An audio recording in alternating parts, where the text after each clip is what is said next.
Today I will be demonstrating how to check a deep tendon reflexes in a patient.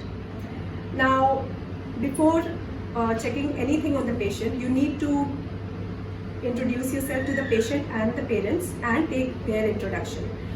Now, after that, you need to clean your hands properly with the hand sanitizer or wash your hands with the hand washing technique as described before.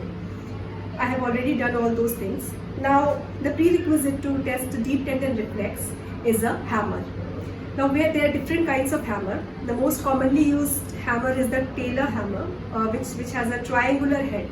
But unfortunately, that hammer is not very effective in checking the reflexes. This hammer is called a Babinski hammer. It has a round head and a metallic handle.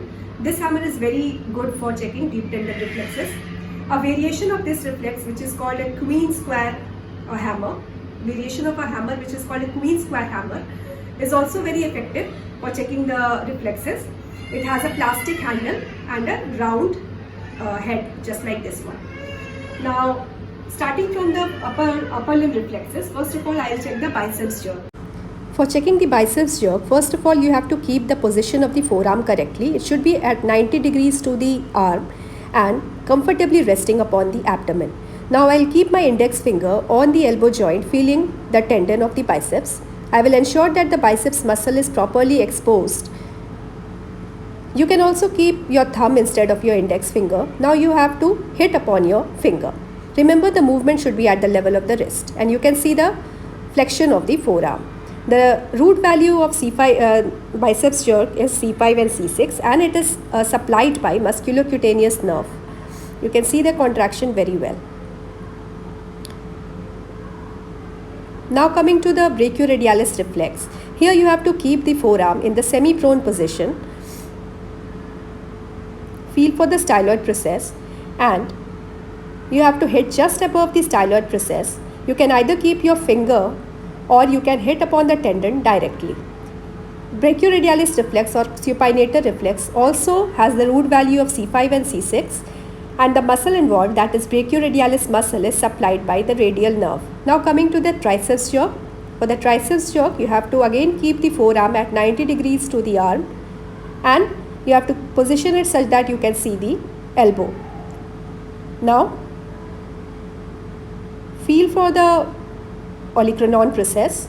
Ensure that the muscle is exposed and hit just above it. You can see the extension of the forearm. Now the triceps jerk has a root value of C6 and C7, and the muscle involved, that is triceps muscle, is supplied by the radial nerve. Now I am going to check for the similar reflexes on the other side as well. You can see here I am checking for the supinator jerk, keeping the forearm in the semi-prone position and hitting on just above the styloid process of the radius.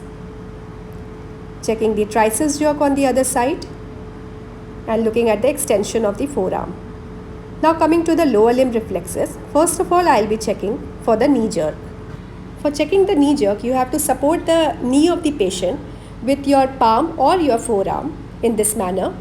You have to keep the knee of the patient flexed at 45 to 90 degree and you look at the muscle whether it is exposed or not, that is quadriceps muscle, and then hit upon the patellar tendon.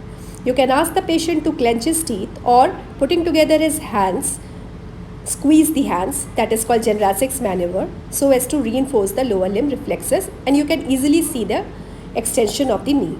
Now I am going to check the ankle jerk. Now look, I am externally rotating the hip joint and partially flexing the knee joint, and I am keeping the ankle on the other foot. Now I am dorsiflexing the ankle a little bit, and now I am going to hit upon the tendon, the Achilles tendon, and I can easily see, as you can also see, that there is flexion of the plantar flexion of the foot. Now I am going to check the similar reflexes on the other side as well. The knee jerk is the muscle involved here is the quadriceps femoris, which has the root value of L3 and L4, and the nerve that is involved is the femoral nerve.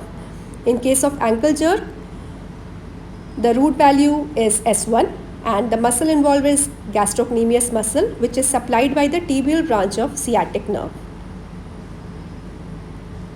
We should also check for the ankle clonus, where we have to partially flex the knee joint, support the knee joint, and at the same time you dorsiflex the ankle and press the knee together with both your hands, and you can see the contraction of the ankle.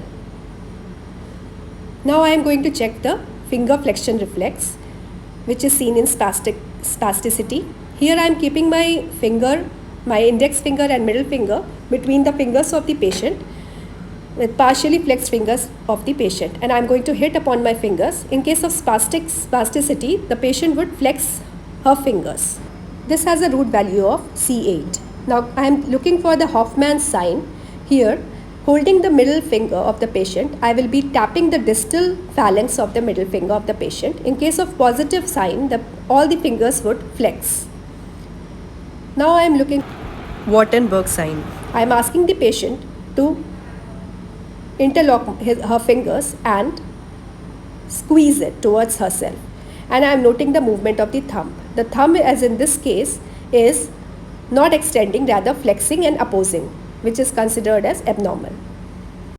Talking about the deep tendon reflexes, we should know about the jaw jerk, whose motor and sensory component both are trigeminal nerve. Here you have to ask the patient to let his jaw hang down in a relaxed manner with the mouth slightly open. Place your index finger or thumb finger across his chin.